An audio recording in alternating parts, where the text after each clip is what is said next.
இப்போ மனம் என்பது என்ன அப்படின்னா அது ஒரு நோய். நம்ம காடு நம்ம இப்போவும் குரங்கு தான்.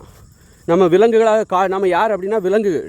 மிருகம்னா என்னென்னா மாமிச உண்ணி, விலங்குனா என்னென்னா தாவர உண்ணிகளை தான் நம்ம விலங்குன்னு சொல்லுவோம்.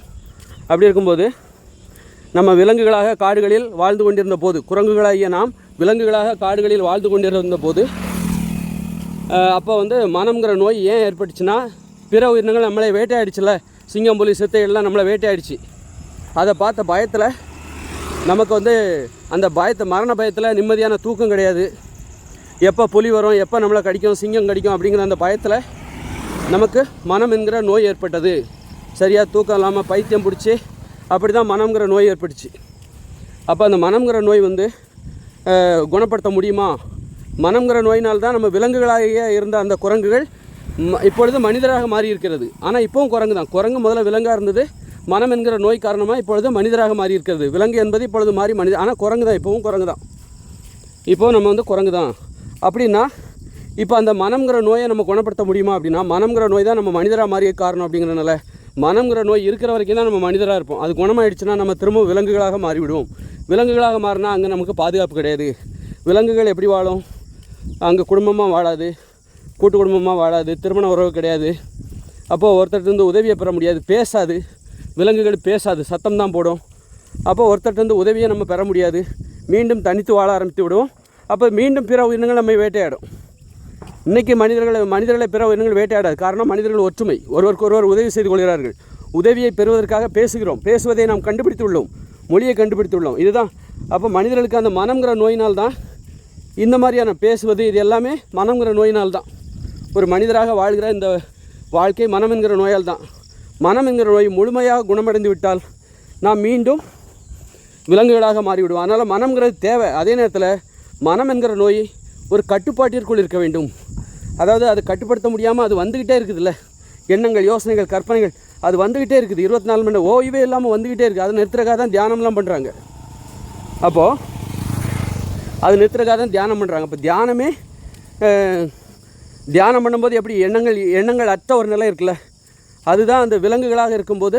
இப்போ பிற உயிரினங்களுக்கு அப்படி தான் இருக்கும். அந்த மாதிரி எண்ணங்கள், கனவுகள்லாம் பிற உயிரினங்களுக்கு வராது. அப்போ நம்ம தியானம் பண்ணும்போது அந்த நிலையை நம்ம அடைகிறோம். திரும்ப தியானத்திலேருந்து விடுபட்டால் மீண்டும் எண்ணங்கள், கனவுகள் வந்து விடுகிறது. அதே நேரத்தில் நமக்கு மனம்ங்கிற நோய் நமக்கு தேவை. அப்படின்னா எண்ணங்கள், கனவுகள், யோசனைகள், சிந்தனைகள்லாம் நமக்கு தேவை. அதே நேரத்தில் மக்கள் அது தேவையான அளவு தான் தேவை. ஏன் தொடர்ந்து வந்துக்கிட்டே இருக்குது? 24 மணி நேரமும் ஏன் வந்துக்கிட்டே இருக்குது? தேவையான அளவு வந்தால் போதும். அமைதியும் தேவை, மனமும் தேவை. அதாவது இப்போ என்னென்னா, இப்போ பிற உயிரினங்களுக்கு மனம்ங்கிற நோய் கிடையாது, அங்கே அமைதி இருக்குது. அப்போ நமக்கு அமைதியும் தேவை, மனமும் தேவை. அப்போ மனம் கொஞ்சம் வந்தால் போதும். எண்ணங்கள், கனவுகள், யோசனைகள்லாம் நமக்கு கொஞ்சமாக வந்தால் போதும்.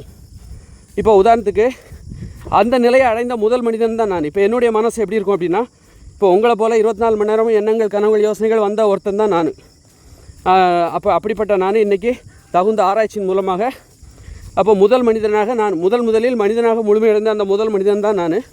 அப்போ என்னுடைய மனசு எப்படி இருக்கும் அப்படின்னா, எண்ணங்கள், கனவுகள், யோசனைகள் வந்தது ரொம்ப கொஞ்சம் தான் வரும். ஒரு நாளைக்கு கூட்டி கழித்து பார்த்தா ஒரு 1.5 மணி நேரம் தான் எனது எண்ணங்களும், யோசனைகளும், சிந்தனைகளும் வரும். மற்ற நேரம் எல்லாமே வெற்றிடமாக தான் இருக்கும். இப்போ ஒரு குழந்தைக்கு எப்படி வெற்றிட, ஒரு குழந்தை அதுவும் மனிதர் தான். அப்படிங்கும்போது அந்த குழந்தைகளோட மனசு எப்படி இருக்கும் அப்படின்னா, அவைகளுக்கு எண்ணங்கள், கனவுகள், யோசனைகள் வருமா? வராது. அந்த பிறந்த குழந்தைக்கு மொழியே தெரியாது. அப்போ அது எப்படி யோசிக்கும்? அப்போ வளர தான் அது எண்ணங்கள் எல்லாத்தையும் கற்றுக்குது. அப்புறம் தான் ஒரு 18-20 வயசுக்கு வந்த பிறகு எண்ணங்கள், கனவுகள் இடைவெளி இல்லாமல் வர ஆரம்பிக்குது. அப்போ அந்த மாதிரி இப்போ என்னுடைய மனசு எப்படி செயல்படுது அப்படின்னா, நிறைய இடைவெளி, எண்ணங்கள், கனவுகள், சிந்தனைகளற்ற இடைவெளி. அவ்வப்போது எண்ணங்கள், கனவுகள், யோசனைகள் வரும். இப்படி கூட்டி கழித்து பார்த்தா ஒரு நாளைக்கு 1.5 மணி நேரம் தான் என் மனம் என்பது எனக்கு தெரியும். மற்ற நேரம் வெற்றிடமாக இருக்கும். இதுதான் மனித நிலை. இந்த நிலையை அடைந்த முதல் மனிதன் நான் தான். இப்போ தான் மனிதர்கள் முழுமையடைகிறார்கள். மனிதர்களாக முழுமையடைகிற அந்த முதல் மனிதன் தான் நான். இனிமேல் பிறக்கிற குழந்தைகள்லாம் என்னை போல அந்த நிலையை அடைவார்கள். இப்பொழுது தான் மனிதர்கள் வெற்றி பெறுகிறார்கள். மனிதர்களாக மாற வேண்டும், பாதுகாப்பாக வாழ வேண்டும் என்கிற அந்த முயற்சியில் வெற்றி பெற்ற அந்த நிலை என்னிடம்தான் அரங்கி இருக்கிறது. இந்த நிலை இனிமேல் பிறக்கிற குழந்தைகள் எல்லாத்துக்குமே வரும். உலகம் முழுக்க இனிமேல் வரும். மனிதர்கள் இனிமேல் எதிர்வரும் காலங்களில் இயற்கையோடு இணைந்து வாழப்போகிறார்கள்.